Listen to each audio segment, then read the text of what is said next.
Bilan des dégâts de la nuit, Guillaume Bertrand. Vous êtes sur place dans le quartier des Champs-Élysées, et très précisément avenue de la Grande Armée. Oui, tout avait pourtant bien commencé. Quelques milliers d'Algériens s'étaient réunis aux alentours de 21h dans ce quartier pour fêter leur victoire contre la Côte d'Ivoire en quart de finale de la Coupe d'Afrique des Nations.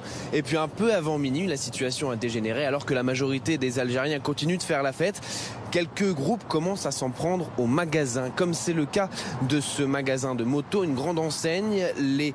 Ces groupes de pillards ont commencé à briser les vitres. Vous voyez ces vitrines à terre. Ils ont dérobé des accessoires, des gants, des casques, mais également des motos. Celles que vous pouvez voir d'ailleurs dans ce magasin, eh bien, ce sont les 6 motos qui ont été dérobées. Elles ont été retrouvées dans le quartier quelques temps plus tard. Alors, il faut savoir que ce magasin, ce n'est pas la première fois qu'il est pillé. Il avait déjà été victime de ces pillages lors d'une manifestation de Gilets jaunes. Alors, après ces pillages et ces bris de vitrines, eh bien, la situation a continué d'empirer et quelques personnes s'en sont pris aux forces de l'ordre qui ont dû répliquer avec des gaz lacrymogènes et la situation est redescendue en tension aux alentours d'1h30. Alors, c'était la victoire contre la Côte d'Ivoire. Les Algériens, les Fennecs, affronteront donc le 14 juillet le Nigeria et ce sera pour les demi-finales.